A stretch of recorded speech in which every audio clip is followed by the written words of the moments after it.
Because I go to Vienna a lot and my brother is a tour guide there, people often ask me what to do when they go. So I made this list of 10 things I love. You'll find the links to all these things in the description below. If you love films, you'll have seen The Third Man. Fascinating tour of the city. You can see a lot of the locations, many are unchanged, and the guides are very expert and have great stories to tell about the production. All over Vienna you'll see Würstel stands selling sausages. I like Bitzinger in the centre of town.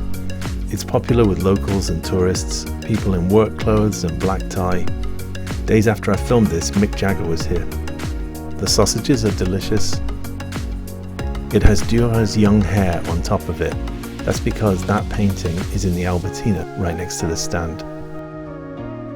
It took me years to notice that the Viennese love the Henriette Fahrbach Promenade on the Donau Canal in the centre of town.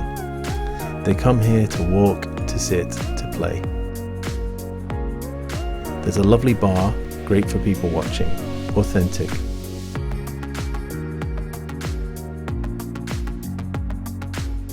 Vienna, possibly the best desserts in the world. Leaving the city without trying one is verboten. Strudel, Sachertorte, there are lots to try. This is the Apfelstrudel at Meierei die Glas in Turkenschanzpark. Tourists tend to congregate around the old buildings in Vienna, but there are lots of interesting new developments. Even the place where the council burns the trash at Spittelau is striking. I recommend you get a bit of Wanderlust and move away from Stephansdom and look at what you want.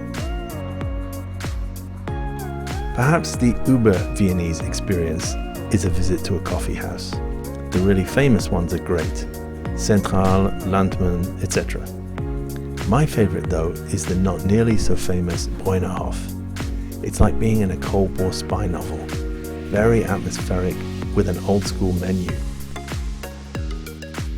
It's right in the centre of town too. You're going to say I'm biased telling you about my brother's tour of Vienna Ugly, but it is the most notorious tour in Vienna, and he is the most famous tour guide by a long stretch.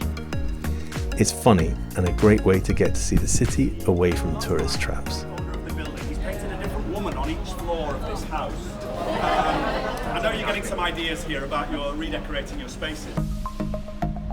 There are lots of great places to swim wild in Vienna. My favourite is the Alte Donau. Great for boating too, and just a lovely place to be. And the Unteren Alten Donau is pedestrianised. That makes it particularly pleasant. There are miles of waterfront here. There are so many great galleries in Vienna. You'll notice that the Viennese also have a particular knack for presenting art. I always go to Museumsquartier when I'm here.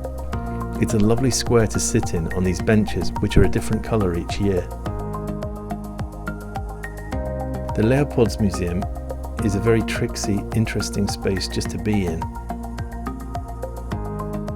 It houses one of the best collections of Klimt and Kokoschka and has the greatest collection of my favourite Egon Schieler's work in the world.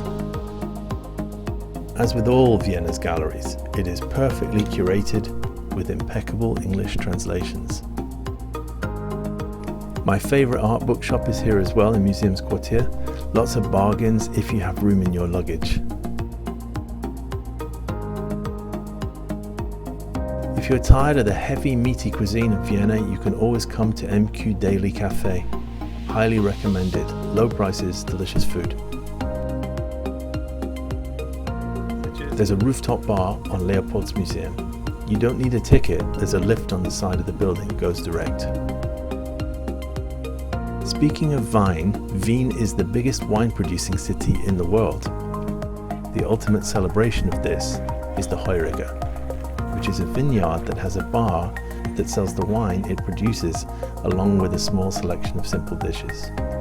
There are lots within the city limits and you can get a cab here. Achtung though baby, check ahead as they have very irregular opening hours. I like Sierwu, it's very old style. But do go to more than one to see the different views of the city. They're spectacular. It's a really joyous thing to do, and that is why it is my number one in Vienna. Cheers and Prost.